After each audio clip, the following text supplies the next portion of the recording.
एक रिपोर्ट से ये पता चला है कि हमारे देश भारत में कुल बीमारी का 56.4% बोझ अनहेल्दी डाइट के कारण से है।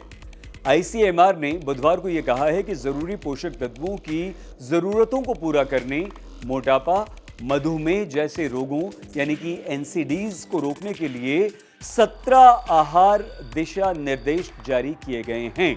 नमस्कार, आप देख रहे हैं हेलो हेल्थ और आपके साथ मैं हूं Saeed Ansari. Health research body के तहत राष्ट्रीय पोषण संस्थान NIN ने यह कहा है कि स्वस्थ आहार और शारीरिक गतिविधियां कोरोनरी हृदय रोग यानी कि CHD और हाइपरटेंशन यानी कि HTN से पर्याप्त अनुपात को कम कर सकती है और टाइप 2 शुगर को 80% तक रोक सकती है।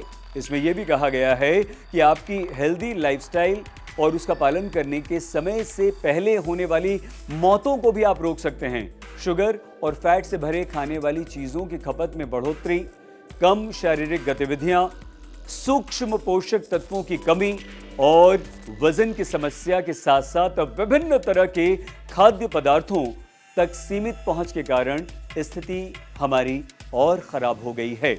NIN ने नमक का सेवन सीमित करने यानी कि कम नमक खाने, ऑयल और फैट का कम मात्रा में उपयोग करने, प्रॉपर एक्सरसाइज करने, चीनी और अल्ट्रा प्रोसेस्ड खाने की चीज़ों को कम करने की संभावना या गुंजाइश बताई। इसमें मोटापे को रोकने के लिए हेल्दी लाइफस्टाइल अपनाने और फूड लेबल्स पढ़कर जानकारी हासिल करने और स्वस्थ भोजन करने का विकल्प चुनने का सुझाव आपको दिया गया है। मतलब यह हुआ, आम भाषा में इसे हम समझें तो आप कभी भी कुछ भी मत खा लीजिए।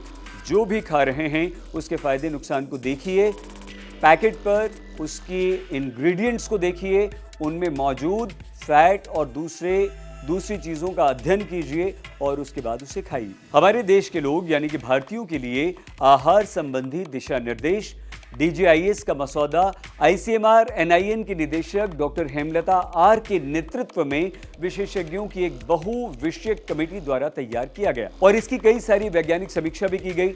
DGI में 17 दिशा निर्देश सूचीबद्ध किए गए हैं। अब ये 17 निर्देश क्या हैं, ये 17 पॉइंट्स क्या हैं जिन्हें आपको ख्याल रखना है, वो भी हम आपको बताएंगे। डॉक्टर हेमलता ने यह कहा है कि DGI के द्वारा हम इस बात पर जोर देते हैं कि सभी तरह के कुपोषण का सबसे तार्किक, टिकाऊ और दीर्घकालीन समाधान विभिन्न खाद्य पदार्थों की खपत को बढ़ावा देते हुए पोषक तत्वों से भरपूर खाद्य पदार्थों की उपलब्धता, पहुंच और सामर्थ्य सुनिश्चित करना है। दिशा निर्देशों में वैज्ञानिक बातें शामिल की गई हैं, साक्ष्य आधारित जानकारी जो राष्ट्रीय पोषण नीति में बताए गए लक्ष्यों की प्राप्ति को सुविधाजनक बनाएगी। ICMR के महानिदेशक डॉक्टर राजीव बहल ने यह कहा है कि पिछले कुछ दशकों में भारतीयों की आहार संबंधी आदतों में महत्वपूर्ण बदलाव हमने देखे हैं, जिनमें गैर संचारी रोगों में बढ़ोतरी देखी गई, जबकि अल्प पोषण की कुछ समस्याएं अभी भी बनी हुई हैं।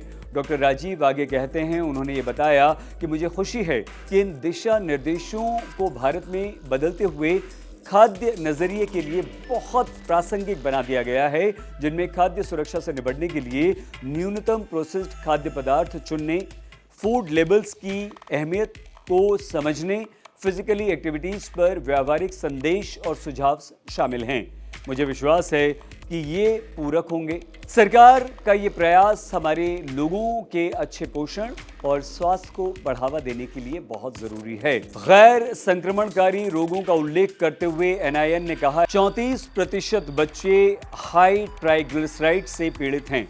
एक संतुलित आहार में अनाज और बाजरा से 45% से अधिक कैलोरीज और दालों, बीन्स, मांस से 15% तक कैलोरी नहीं मिलनी चाहिए। दिशा निर्देशों में कहा गया है कि बाकी कैलोरीज आप नट्स, सब्जियां, फलों और दूध से लीजिए। NIN ने यह भी कहा कि दालों और मांस की सीमित उपलब्धता, उच्च लागत के कारण से भारतीय आबादी का एक बहुत बड़ा हिस्सा अनाज पर निर्भर करता है। वो मीट नहीं खा सकता, दालें नहीं खा सकता। इस कारण से ज़रूरी मैक्रोन्यूट्रिएंट्स यानी कि एमिनो एसिड और फैटी एसिड और सूक्ष्म पोषक तत्वों का कम सेवन हम लोग करते हैं भारतीय।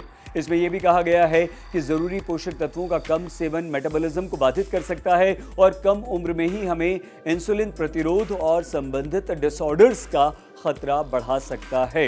इसलिए हमें अच्छा खाना है, बढ़िया खाना है, खूब खाना है, खराब चीज़ों को नहीं खाना है। आम भाषा में अगर हम समझें तो जो भी खाएं अच्छा खाएं, जितना चाहें उतना खाएं, कम ना खाएं लेकिन बढ़िया खाएं, खराब खाने से बचें। अपना प्लीज़ बहुत ख्याल रखिएगा।